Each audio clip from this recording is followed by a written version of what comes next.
G'day guys, and welcome to my channel. Today's video was a little bit unplanned, if I'm honest. I do have some other stuff I'm working on currently, but I was recommended a teaser for a National Geographic documentary, which we will investigate in just a moment. The reason I have Vatican City displayed on screen is I wanted you to have an idea of the magnitude and scale of this building. So when we compare it to the next building that we're going to discuss, you have a bit better idea of its size and grandeur, really. And as we leave the headquarters of the Roman Catholic Church and all its hidden secrets within, we fly to the Cathedral of Santa Maria del Fiore. And to be honest, I probably wouldn't have looked twice at this building if it wasn't for the YouTube recommendation. And I sometimes believe that the universe does throw me a bone here and there. I think this is one of those bones because I did find a little nugget which we will look at the end of this video. So, an impressive title to have housed the largest masonry dome in the world, especially when this cathedral was started in 1296 in a Gothic style, the design of Arnolfo di Cambria. But this cathedral wasn't completed until 1436 by dome engineer Filippo Brunelleschi. Now, when I look into any building that I'm researching, I always like to backtrack and glaze over their prior works and what they've done in the past. And what I found so interesting is this gentleman was a watchmaker and a goldsmith and not an architect. In fact, this was the very first architectural project he ever did, and the last, because he died 10 years after its completion. So this was started in 1296 and finished in 1436.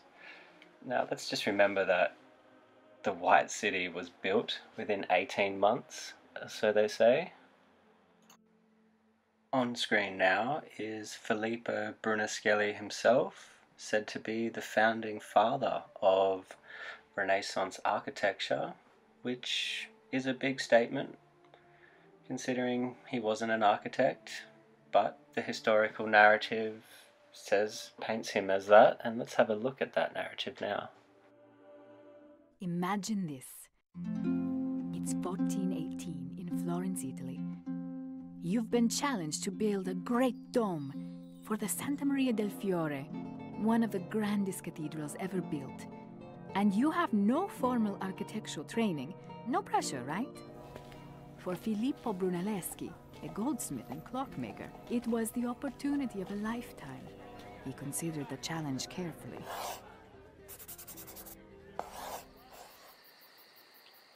Okay, so that will set the tone there. Do we believe that this was built by a watchmaker with no prior architectural experience? That's the narrative.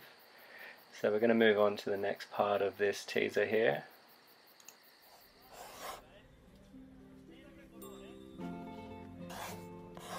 Then proposed a daring plan using methods that experts don't fully understand even to this day. At the time, domes were often built as semicircles. But the town fathers required that Brunelleschi build an 8-sided dome that would be even taller and stronger. It would also have no central support system to hold it up during construction. Even worse, the dome's base was an imprecise octagon with no true center. But Brunelleschi had that covered. There would be 2 domes instead of 1, an inner and an outer shell, held together by giant brick arches and interlocking rings of stone and wood. The rings would work like hoops on a barrel, keeping the dome from expanding outward. So, are we to believe that a watchmaker has put together this structure, and not only that, all the problems that go with it, all the trial and error, with no experience prior, so no other domes, not even a small dome, not even those domes down in front there that you see. He didn't even build those. He's just like, I'm going to build the biggest dome structure that the Earth has ever seen. And also, I'm not going to write anything down. I'm not going to write blueprints. I'm not going to leave records. Nothing. So experts today still don't know how he did it. All they know is his name. And we accept this shit every single day of our life. I mean, I understand that not everyone cares. That's not really the point. It's like, how can we just move on? Okay, with the pyramids, we don't know how they built the pyramids. Fine. This is only 500, 600 years ago. We should know right now. Like, Da Vinci was around, all the artists, sculptors. These guys have records of their work. Why not the greatest dome structure ever made?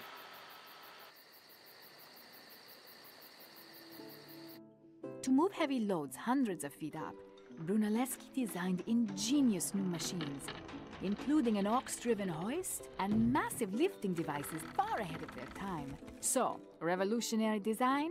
Check. Groundbreaking engineering? Check. Can-do attitude? Check. Oh, a can-do attitude. I forgot. That makes a lot more sense. The dude had a can-do attitude, so that makes up for at least 75% of my belief now, because, you know, attitude, check. Pattern, which spiraled to the top of the dome, with vertical bricks acting as bookends to hold the others in place. They laid about one row a week, giving the mortar time to cure. At this rate, the dome grew at a snail's pace of about a foot a month. But perhaps most puzzling is how he was able to place the bricks with such precision. Hey. Many experts agree that he used guide ropes. One theory states that ropes ran from a flower pattern on the work platform that showed exactly where the bricks should go.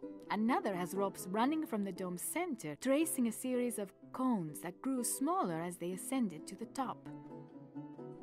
Still another suggests a different arrangement of central ropes and wooden templates. However it was done, it worked. The 8 faces of the dome met at the top precisely, just as Brunelleschi had planned. In all, it took 16 years to complete the dome. When he died in 1446, Brunelleschi left behind no sketches and no details as to exactly how he achieved his masterpiece. Today, it remains the largest masonry dome in the world, more than 500 years after it was built. What I found most interesting there was the claim that, you know, not only did he design the dome from scratch, he invented the machines and machinery, being the ox-driven hoist and the lifting devices to shift all this masonry up into the sky. You know, I think over 100 feet up into the sky in the 13th century.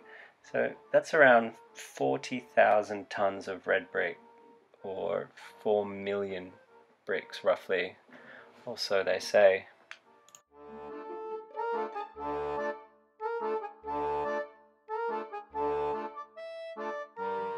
Furthermore, for 100 years prior to this building, they were making domes. They were using a method called centering, which involves building a wooden structure initially, and you would build your bricks around that wooden structure, and you can remove it at the end, etc. It's up to you.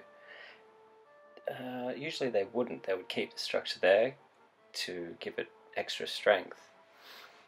Now, Brunelleschi didn't use this method at all. He used a completely new method, supposedly that we'd never seen before in any other building, and it's never been replicated ever since. and they can't even replicate it, even though they have the structure in front of them. Here is a gentleman who's a Brunelleschi fanatic, who's been at this, what you see in front of you, for 25 years. Keep in mind, it took our amateur architect of the dome initially 16 years. This guy's been at it for 25, and he's not got very far. In fact, he's not even halfway. And he also has a full team of architects, students of architecture, professionals, and he's already hit a roadblock. He can't build any further. What you see here is just about what he can get, as the weight of the outside bricks pushing in from gravity is causing each of the 8 walls of the dome to cave inwards and bend. So it's already a dangerous structure for the students to be working in, and can't be finished by the looks of it, considering he's got a long way to go. He's only used 400 tons of bricks, and Brunelleschi used 40,000 tons. 40,000 ton of brick. So, in conclusion, the historical narrative has stated that the first Renaissance architect was a complete amateur, and his legacy sparked the construction of Renaissance architecture all over the world in the 14th and 15th century. In fact, it inspired the world's most renowned Renaissance building, seen right here, St. Peter's Basilica in Vatican City.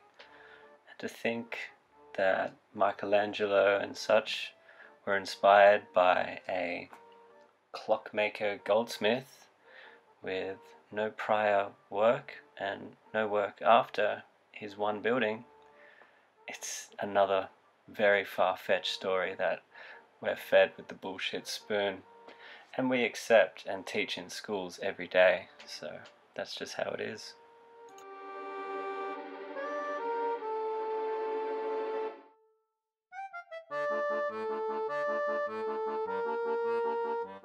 So to me, it's pretty clear that this building story doesn't add up, and most probably because it's made up.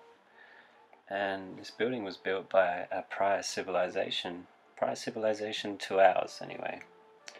Anyway, that's the end of my presentation.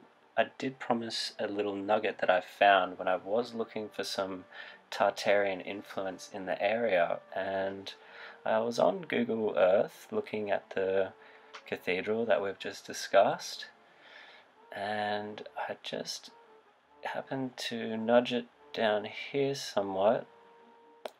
Pardon the... And I happened to stumble across this little guy right here, bottom right hand corner, and I'm not sure if Boogeyman and Jacob Bogle have found this one. I'm thinking they probably have, seeing as it's in the middle of Florence, but if they haven't, there's another one to add to the collection.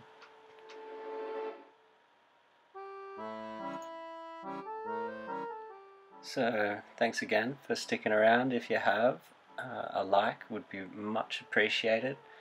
My name is Phil, and this is Tartarian Zephyr. Have a nice rest of your day or evening. Take it easy.